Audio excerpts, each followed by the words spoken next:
Ladies and gentlemen, boys and girls, it's Breakout show time. Today, we update our Breakouts board on the 2024-2025 fantasy basketball season because Yahoo shifted their ADPs. We've got some new names that have slid into the spotlight, and we got to talk about some of those guys that were on the list before and if they still have that same potential even as their ADP is on the move. Welcome, everybody. I'm Dan Besbris, at Dan Besbris on Twitter. Please do follow over there at DANBESBRIS. Those that are listening for the first time, hit that like button, hit that subscribe. I can talk, I promise. Subscribe button. If you're listening after the fact or not watching, 5-star reviews also do go a long way. Something to think about. The network is Old Man Squad on Twitter. You can meet all the hosts there. We have a Discord open now. That link is in the show description. And you can also find us on Instagram at Old Man Squad Fantasy. Breakout players. What the hell does that even mean? Quickly, because I know you guys want to get into the actual stuff, and there's a fair amount to talk about today. Breakout players are folks that I believe have this unique, new either role or situation. Something significant has changed for a player. Sometimes it's obvious, sometimes it's a little less so, but has opened up an opportunity for them to step through a big door, and people are underestimating exactly how fast they're going to go blasting through that wall, Kool-Aid Man style. And the breakout players could occur at any juncture during the draft. They might be in the 30s, it might be in the 80s, it might be 150s, whatever. It just has to do with a change, a market change for a player that has opened things up for them to really succeed. That's a mistake. We're going to fix that. So, if you're watching along, ignore the fact that it says revision 2. It's actually revision 3. We're going to take that off the board and fix it so that you can work along with us. See, Dan's very professional. You can take away the thumbs up if you gave the show a thumbs up. I don't deserve it anymore. It's poor form. Basically what's happening here and what that screen said that we'll get back up for you guys in a moment is we're looking at players on Yahoo's revision 3, the new board. I'll show you some old numbers. I'll show you some new numbers. That's what you guys need to be thinking about here. Basically, where were guys before? Where are they now? And what does that mean for us going forward? What does that mean for us? Can we draft them? Are we actually interested in them? And I don't know that I put like to 150 for the ADP, but honestly, it could be later than that. It's like the end point, I guess, is not as critical as the starting point. I didn't take anybody inside the first 2 rounds because how far can they really even jump? All right. I don't know that I need to let slide anyway. Let's look at what happened on the last Breakout show. And I did this, like an episode of 24 previously on Breakouts. Jaylen Johnson was at 34. I thought he had a chance to break out. Jalen Williams, 43. Emanuel Quickley, 55. Mark Williams, 68. Isaiah Hartenstein, 86. Jordan Poole, 98. Those were on the last board from Yahoo's second rank list, but they put out a new one 9 days ago where a lot of these guys changed spots. I also have the honorable big leapers listed, Freddie VanVleet and Tobias Harris, but they're not really breakout candidates as much as they are just, I think, guys going obscenely late. Maybe they fit more into the sleepers threshold than anything else.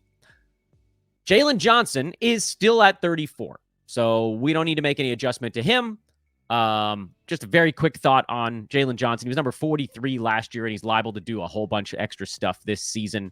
Only 12.5 shots per game. He's now the number 2 scoring option on that team, or at least kind of locked in there with Bogdan Bogdanovic. He could also improve. Like, his fantasy game could get better, which, I don't know, does it have to? Not necessarily, but we could be looking at a guy that averages 20 points and 9 rebounds and 4+ assists and 1.5 to 2 3-pointers and over 2 combined defensive stats on 50% shooting or better, and maybe the free throw gets up to like 74 or something like that. I think he could have an absolute monster of a season. That's why he was on the last board. That's why he will repeat on this board. Last time around, we had Jalen Williams at 43. So the problem now is, how do we determine when a player's gone too far? And Before we do that, I got to remind you guys that BetOnline is the world's most trusted betting platform and your number one source for everything sports betting. They've got every stat, every matchup breakdown, and even live odds and spreads to bet on during games. BetOnline has the largest catalog of odds on everything from football to baseball playoffs to hockey, basketball, even political props. And when the games are over, you can head on down to the BetOnline online casino, get in on a game of blackjack or poker, or unwind with one of over 150 slot games. Head to their website today to get in on the action with America's most trusted site for online wagering. BetOnline, the game starts here. So Jalen Williams I had as a breakout candidate at 43. His new pre-rank is earlier, and where he's getting drafted obviously has gone along with it. Now he's at 33, which wipes out a round of value. But he was basically early 30s the whole second half of last year, and there's actually, believe it or not, a chance that he could get a little bit better than that. I think there's a shot for Jalen Williams to get into the 20s this season. We've wiped out a lot of the value, but I don't think you can take him off the breakout, so let's just make him a little bit less interesting. Emanuel Quickley was at 55 on the last board, and now we'll ask the same question on Quickley. Did Jalen Williams move up too far? Did Emanuel Quickley move up too far? His new rank is 45, and I am frankly afraid now that we've gone too far. Quickley started at 54, hung around in that spot for a while. Now he's up into the fourth round, and when that team is fully healthy, we've kind of priced him out. Could he get into that range? Yeah, but he's now being drafted as if the breakout is already happening. And it sort of did down the stretch last year when there was no Scotty Barnes and RJ Barrett was out for half the games and Jakob Poeltl was out for most of the ball games. And it was, Quickley against the universe. And he was in the 20s for that. But guys are coming back. Quickley's not going to be the last man standing, even if RJ Barrett is already hurt. You're talking about a guy that when one person is hurt, Quickley can probably get into the 40s and the 50s. When they are fully healthy, he's probably in the 50 to 75 range. And I think we've now kind of priced him out. So we can probably take Emmanuel Quickley off the breakout board. What about Isaiah Hartenstein and Jordan Poole? They were both on the last one as well. Hartenstein has jumped up from 86 to 71. Jordan Poole jumped from 98 to 79. Hartenstein is still on there for me. He was at 86. He was at 96 before that. And from the get-go, I was like, look, I think this guy is a 75 floor. Now we have to draft him just a little bit above his floor instead of below it. He still, in my mind, has a legitimate shot to be a top 50 guy. He's in a great new situation where the Thunder paid him a ton of money. And like we talked about, you're looking for guys that can break out in new situations that are perhaps being underappreciated. And Hartenstein is one of those guys. If he gets 25 minutes, he's top 75. That's where he's getting drafted. If he gets an extra minute, he jumps about a half round for almost every minute he's got, maybe even a little bit more. If he somehow gets to 29, 30, 31 minutes, you're looking at a third rounder. And finally, of the guys that have been moving up the board, Jordan Poole, that's a big leap from 98 to 79. And this one to me is, there's a little bit of a story there. When we did this show a month ago on the last board, the story was basically dude's going near 100. Even if everything breaks wrong, he can get to that area, especially if you were punting turnovers. Well, we got some good news about Poole since then. He's the starting point guard. Malcolm Brogdon just had surgery anyway, so there's legitimately nobody coming for that job. And we saw down the stretch last year, the last month of the season or so, when Kuzma was kind of in and out, Tyus Jones was mostly out. Jordan Poole was number 70 at 3 turnovers a game. So if you happen to be playing 8-cat, he was number 44 during that stretch. And if you draft a team that's not overwhelmingly bad in turnovers, you can take Jordan Poole at, what the hell did I just say, 79? And you've got this massive window of him possibly jumping in front of that. This is the breakout scenario for Poole, where it wasn't last year. Last year, we were hoping, and there was that awful situation where the floor could fall out, and it kind of did. And that's why we faded him, because he was going too early. Now you can get the same guy that everybody wanted in the 4th round last year, but now with the job he has this season that folks wanted him to have last year. Now he's running point. It's going to lead to a lot of losses. That team's going to be awful. Poole's not a great point guard, but he averaged 7 assists a game down the stretch last year. 21 points, 7 assists, 3 threes, over a steal, and 95% at the free throw line. That's a guy that teams jump over each other to try to draft in the top 50, and he's going in the 70s and 80s. So Jordan Poole is still on the board as well. And finally, what of Mark Williams? Well, we'll get to that in just a second. Basically, what I want to take away from this is, of all the stuff that's happened since the last time we did one of these boards, the big takeaways are that Jaylen Johnson, still a breakout candidate. Jalen Williams, narrowly won. Emanuel Quickley, not so much anymore. Hartenstein, yes. Poole, yes. Mark Williams, let's talk about him because he went the other way. Mark Williams has fallen to number 90, which in normal circumstances, you'd point to that and go, oh my God, we liked him in the 60s. Surely we must like him in the 90s. Well, the answer is sorta. I'm leaning towards yes, and I hate drafting guys that, like, you don't want to take a guy that's hurt on opening night. So that's a big thing. And it's possible that Mark Williams is hurt on opening night. And we haven't had any news on him in the last little bit. So it's going to be hard for me to say, go right ahead with this one.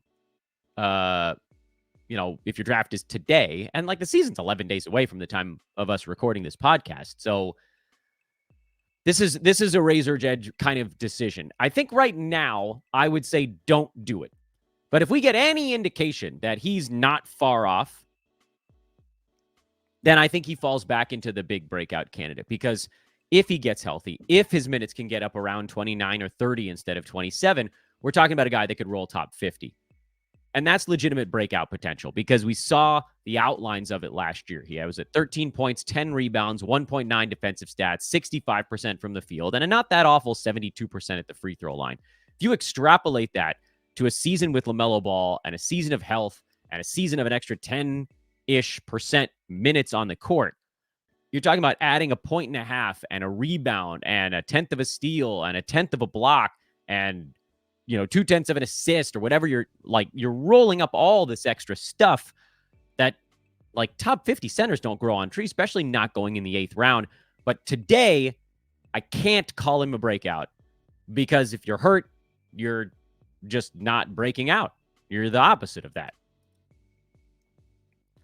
Let's get into the new guys, and we've got a couple of them on today's show that I'm pretty excited about. 1, 2, 3 new names to throw onto the list for our potential breakouts. The first one is Walker Kessler. This one goes on the list, not because he changed on the Yahoo board, but because his situation dramatically improved. Oh, yes. Walker Kessler, during this preseason, we got the official word that he's the starting center for the Utah Jazz. Now, a lot of things could still go wrong. He could end up splitting minutes right down the pipe with John Collins. But look, Utah's going to be trying to move someone like Collins. They're still in the middle of this rebuild, and they might be trying to move a guy like Walker Kessler, honestly, but I don't think they're going to be able to. Last year, in what I think everybody can assume and can agree upon, was a pretty much full disaster of a season for Kessler. He still in 9-cat finished at number 84. And some of that was because of the low turnovers. Yes, obviously he was much worse in 8-cat than 9, but he was at 7.5 rebounds and 2.5 blocks a game on 65% shooting in only 23 and change minutes per ball game. If you give him the starting center job, the low water mark on minutes played is pretty much what it was last year. His shot blocking tapered off down the stretch. I'm going to take the optimistic approach here and say I think that was more of an anomaly than the start of something, because it's not like he's changed his role dramatically, and it's not like he suddenly got super old. Coming into the season healthy, maybe there's an edict now to get him some more minutes, whether it's to drive up trade value or just get him in the mix. Walker Kessler's in a prime spot to do what we all, myself included, I didn't get fooled by Jordan Poole last year, but I did get fooled by Walker Kessler. What a lot of us thought he was going to do last year, which was start, play 27, 28 minutes a ball game, and that's what he did down the stretch 2 seasons back when he was rolling inside the top 40. You're drafting a guy in Kessler at 107, at least in my estimation, where the downside is last year. Worst case scenario is around top 100. Okay, that's not true. If the blocks fall off by like 1 full block per game, then he tumbles off the map. if the block rate stays somewhat consistent, and I feel like it potentially should. He's a gigantic human being. Hoping, then, 100 range, 107 is sort of where he could coast in a bad spot. But I'll remind all of you guys, the reason that everybody was so enthused about Walker Kessler last year, when we all got burned a bunch, is that the prior year, the last 25 games of the season, he was a second rounder. 29 minutes a game, he averaged 12 and 11 with 3 blocks on 73% shooting from the field. Mind you, this is while also shooting 46% at the foul line. He was a top 25 player despite shooting 45% at the free throw line. He was a first rounder if you didn't care about that. And I don't think Walker Kessler is about to be a first rounder this coming season. But what if he plays 28 minutes a game this year? What if? Are we talking about a legitimate top 30 guy going at 107? Maybe. Those guys don't grow on trees is the main point here. So while, again, I will give you that there is an imperfection, that the blocks could go away, or his role could go away, or he could get moved, or he could get benched, and all that stuff. But holy hell, at the end of the 9th round, beginning of the 10th, wherever you have to take him here, to potentially to have a guy that had a multi-month run of second-round value, and I'm not talking about like 2 ACL tears ago. I'm talking about 1 elbow injury back. You got to do it. That's the name of the game.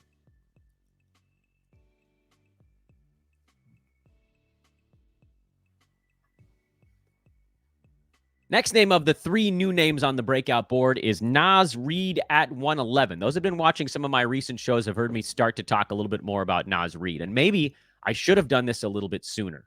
I will give you that. However, I didn't. So you guys get to deal with it now instead. Nas Reed, and I don't know why this, maybe it's because the Cat trade went down and then everybody started asking me about Nas Reed. And so I did a little bit more of a deep dive. And look, I'll admit that this was like not my finest moment as a basketball analyst. But Nas Reed, when he was really cooking last year, still wasn't putting up that great a number. And it was mostly down the stretch. Not entirely down the stretch, because at the very end of the season, Cat came back like for a little bit. But over that haul, we'll call it about the last 2 months of the season, he played about 25, 30 games, and he averaged something around 17 and 7 with 2 assists, over 2 defensive stats, but he shot 46% from the field and 72% at the free throw line. And that's the part that I really want to focus on with Nas Reed. Not that there's something magically that's just going to get better for him, but more so that this past season, and listen, like, I might get someone doing the analytics on Nas Reed is going to run a circle around me on this one. I don't know exactly where he took his 2-pointers this last year when you compare it to the previous season. I didn't do that deep dive. I'll wear it. You guys can poo-poo me. However, if you're just looking at it face value on the numbers, Nas Reed had his second worst 2-point shooting season of his 5-year NBA career. The only one worse was his rookie season when he played 17 minutes a game, and he was just getting in there and firing away. From 2-point land, in Nas Reed's 5 NBA seasons, he shot 47%, 60%, 57, 65, 53.5. All it would take for Nas Reed to make a flying breakout style leap forward is to do what he did when Cat was out last year. And I get it. You're like, Dan, Cat's out, but Julius Randle's is there. Yeah. I don't know why I'm stuttering a little bit today. Yeah, Randle's in, but Kyle Anderson's out. So since the last time we did a Nas Reed deep dive before he signed his extension with Minnesota last year, Cat was in the way and Slow-Mo was in the way. Now, only Julius Randle is in that spot. You could put Rudy Gobert in that discussion also. Rudy, Cat, Slow-Mo. We're all fighting for center and power forward minutes along with Nas Reed and whatever else they wanted to slot in there. We're one down. And on top of everything else, Cat, who was largely logging the backup center minutes, is gone in place of a power forward. So the available minutes got bigger, more, and the spot on the floor got bigger, or more. Nas Reed is going to share the floor with Julius Randle and Rudy Gobert instead of Cat and Rudy Gobert. Or instead of, I guess, and slow-mo. The reason I bring that up is we've talked about it before. Playing center is good for centers. Rebound rate goes up. Block rate goes up. Of which Nas Reed's block rate is fine, but wouldn't be the worst thing in the world if there was just a little itty bit more. So Nas is a guy you're getting at 111. That over that stretch, by the way, he was ranked 86th in 9-cat while having that down 2-point shooting season. If everything stayed the same, meaning he just did what he did down the stretch when he was only competing with Kyle Anderson and Rudy Gobert, 2 players fighting for minutes with him instead of 3, which is a lot like what this year is. 27 minutes a game. He was actually a little higher than that. But 26, 27 is enough for this year. And he's going to be chucking because that's what he does. And I don't know, maybe the threes go down a little bit. I don't care. Maybe they don't. But if the rebound rate goes up and the block rate potentially goes up, I'd like that. And if the field goal percent potentially goes up a little bit, I'd like that too. That's a way that he could do the same exact stuff as last year and jump another 2 rounds forward. I think Nas Reed has legitimate 65 range potential on a per game basis. I don't think I'm not saying he's definitely going to get there, but the potential is there. And you've got to take a guy like that at 111. And the third and final breakout candidate is someone that we've talked about a lot on this show, and it's Emanuel Thompson. And I feel like I don't want to do 5 or 6 minutes on Emanuel again because we legitimately just talked about him on the show from earlier that I just recorded earlier today with Adam King. And he's been on my sleepers board, and he's been on a bunch of analysts' board, and he just keeps going earlier and earlier. And at a certain point, we're going to price him out. But we're talking about a guy who has legitimate, infinite fantasy potential. We've seen just the bare bones surface scratching for Emanuel Thompson. And part of that's because he can't shoot the 3 ball or a free throw. And I don't know that those things are ever going to perfectly fix themselves, but over time, you'd assume at least one of those 2 gets a little bit better. But he can score at a decent field goal percent, mostly slashing type. He rebounds extraordinarily well for someone with point guard eligibility in a lot of spots. He assists well. He steals well. He blocks some shots. He is, frankly, a lot like Draymond Green on the basketball court, but smaller. Better field goal percent, better rim runner. But from a fantasy standpoint, his numbers are probably not all that different. Draymond, a better passer. Maybe that wasn't the world's greatest comparison, but just a well-rounded player where for some guys we're like, well, where's the 3-point shot? And for others, we're just like, I don't care. I would like Emanuel Thompson to enter that category of the guys where we say he doesn't shoot the 3, but I don't really care because of how many other things he can do. Down the stretch last year, Emanuel played 30 minutes a game. He was sitting somewhere around the top 75. You know, the numbers fluctuated week to week because small sample size. And that is, of course, the drawback here is because there are some things in his fantasy game that haven't been worked out yet, the floor is lower than some of these other guys. If he comes out and plays 24 minutes a game, he's not going to be inside the top 100. If he plays 25 minutes a game, he actually could somehow be inside the top 100. Like, what if the rebounds and the assists are particularly good? What I like a lot about Emanuel Thompson, in addition to just the innate ability built into this dude, who's just going into his second year. And you guys always kill me for not having fun young guys on my team. I do. I'm just very discerning with the ones that I'm interested in. And Emanuel Thompson is one of them because you can see the fantasy game. It's just right out there, laid in front of your eyes. He's fast. He's strong. He gets boards, assists, steals, blocks. He can score a little bit. His field goal percent was great. We're legitimately waiting on the ball being in his hands or a shot. He needs a shot or he needs the ball. And I don't know that he's going to have either of those to start the year.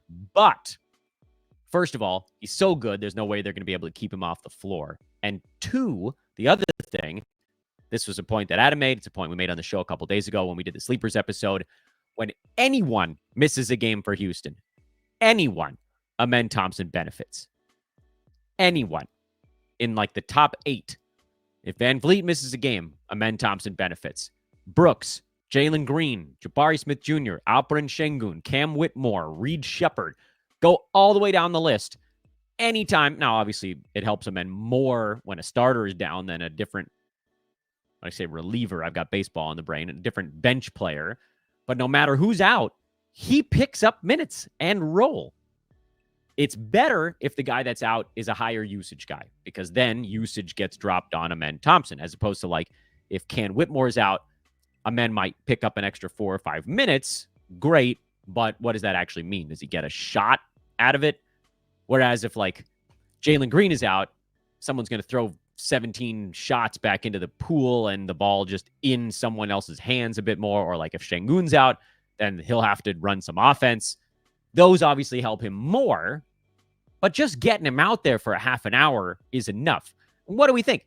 Average number of missed games played for an NBA season lately is around 10 or 11. 5 guys in the starting lineup, if we assume they all miss about the average number of games, that's about 55 games, and there's going to be some overlap there, so it's not 55 starts for Thompson. But I don't think it'd be crazy if Amen Thompson started 25 to 30 games this year, just because of guys being out. Maybe more. It's going to be a great year. There's going to be an upward trajectory the whole way through, and I think he's going to be good enough on night 1 where you don't even really have to call it any kind of traditional stash type of player. And that is why I like Amen Thompson, and that is why that is the new Breakouts board. So a recap here at the end of the show, while you guys are, of course, clicking the like button and subscribe button and making sure to comment and making sure to follow on Twitter at Dan Besbris. From the last time around, the carryovers, Jaylen Johnson at 34, Jalen Williams barely at 33 because he's going so early now. Isaiah Hartenstein at 71, Jordan Poole at 79. By the way, I still like Freddie Van Vliet and Tobias Harris. Not breakouts per se, but I still like them. Emanuel Quickley going too early now. Mark Williams going nice and late, but also banged up. And the new names, Walker Kessler at 107, big fan of that one. Nas Reed at 111, and Amen Thompson at 113. And I know what your last thought is going to be. Dan, you like 3 sons of guns that are within 7 damn slots of each other. Yes, I'm very sorry about that. You're probably not going to be able to get all 3 of those guys unless you took Kessler at the end of the 8th, Nas Reed in the 9th, and Thompson in the 10th. That's kind of the only way you're going to get all 3, and it's possible that you might not want to go that early on Kessler or Nas Reed. However, I wouldn't kill you if you did, because I just talked about how it seems like Kessler might, in italics, have a shot at being a top 40 guy if he gets the starting job and legitimately holds it down all year. So taking him in the 8th round versus the 9th, you're talking about, what, a ceiling there of a 45 slot jump versus 55? Pretty good either way. I think, and, you know, this is what I don't know. And the only way to find this out is to just, you guys got to go do some drafts, not mock drafts, but real ones. I don't know who's going to be going first in this group right now. I think it's probably going to go Kessler, then Thompson, then Nas in expert drafts. And in public drafts, it probably goes Kessler, then Nas, then Thompson. But I'm not entirely certain of that right now. Either way, if you wanted to get all 3, you'd probably have to go rounds 8, 9, and 10. And if you want to get more of these guys, you probably have to go Jaylen Johnson. Actually, he's slipping to the 4th in some drafts. You could go Jalen Williams in the 3rd, Jaylen Johnson in the 4th, Hartenstein in the 6th, Poole in the 7th, Kessler in the 8th, Reid in the 9th, and Ben Thompson in the 10th. Okay, maybe you got like 7 breakout candidates. Of course, if they don't pan out, you have a very fun team that's pooping all over itself. But what if? It'd be fun as hell. Thanks for watching the Breakouts Update edition here on Old Man Squad Fantasy Basketball. Good luck in your drafts, everyone. Find us over in our Discord as well, Old Man Squad Discord, where you can meet all the different hosts, chat with other fantasy enthusiasts in whatever threads you want. There's legitimate sports stuff going on in there, too. We got college basketball, we got baseball, we got football, we got hockey, we got all sorts of awesome humans that just want to see each other succeed. That's it. No fights allowed. No petty nonsense. I will only have friendly banter.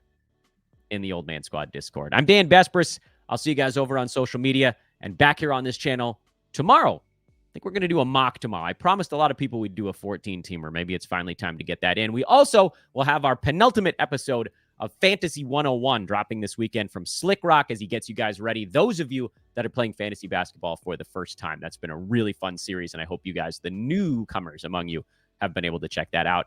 Wrapping it up at the 30-minute mark. We'll see you soon.